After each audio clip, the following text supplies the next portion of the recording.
Oversight Committee releasing its report on the investigation into former President Biden and his use of the Autopen and the alleged cover-up of his mental decline. The committee says executive action signed via Autopen should be null and void, recommending that the Justice Department look into whether Joe Biden authorized any of it himself. House Republicans on the Oversight Committee set to release a report after a series of interviews with more than a dozen key Biden aides.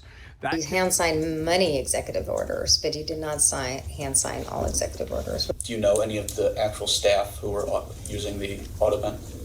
No. You don't know their names? No. His rhetorical skills were not as strong as they had been, and his speeches were less effective, I thought. I think it's fair to say within a few days after the debate, he was aware of my view that I thought it was prudent to consider getting out of the race. He said himself he wasn't as good debater as he used to be, or he wasn't speaking as well as he used to. That's something that he said. He actually spoke to.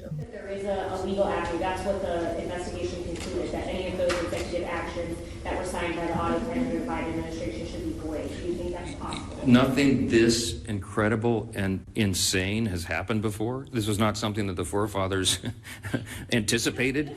It's unprecedented. There is no legal precedent because no previous president had an Autopen or had the audacity to have people signing things on their behalf when they didn't even know what was in it.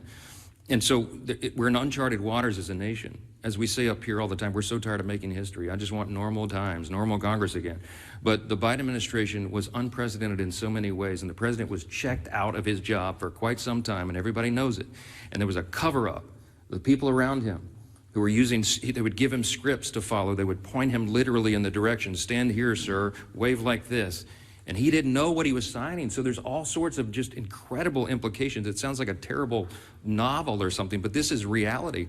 And so the pardons, for example, he pardoned categories of violent criminals and turned them loose on the streets. And he didn't even know what the categories were, apparently, much less the individual people that he pardoned. They're invalid on their face.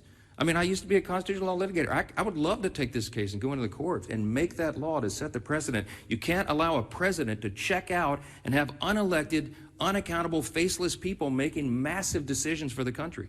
Think of the executive orders that were signed with the Autopen. When he paused LNG exports, liquefied natural gas, to our European allies around the world, I confronted him about it, by the way, the one meeting they allowed me to have with him as Speaker in the Oval. And he looked at me as if it hadn't happened, and he said, I didn't do that. And it occurred to me, he wasn't lying, he honestly didn't know. Do you know what the implications of pausing LNG exports were around the world? It made all of our European allies had to buy their natural gas from Vladimir Putin, which fueled his war machine, to go conduct his war on Ukraine.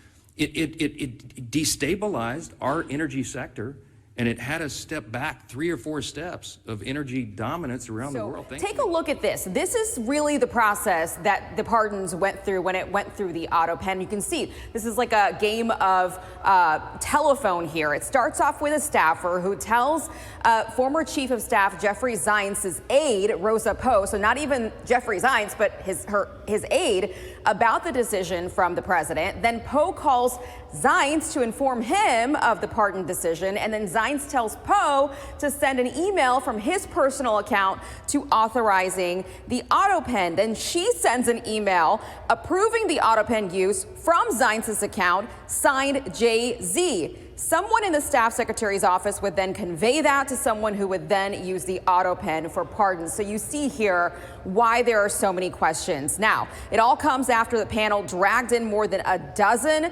Biden-era officials to Capitol Hill. We saw everyone from Karine Jean-Pierre, Zients, also Jill Biden's alleged work husband. The report alleges that these aides, they all coordinated a cover-up of the president's diminishing faculties. So the president, who just wrapped up chemo for prostate cancer, is responding today through a spokesperson, writing this. This investigation into baseless claims has confirmed what has been clear from the start.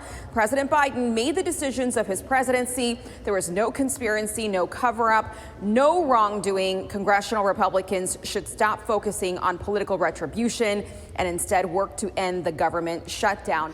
Republicans allege a cover-up of the president's cognitive decline, claiming he didn't make all the decisions himself.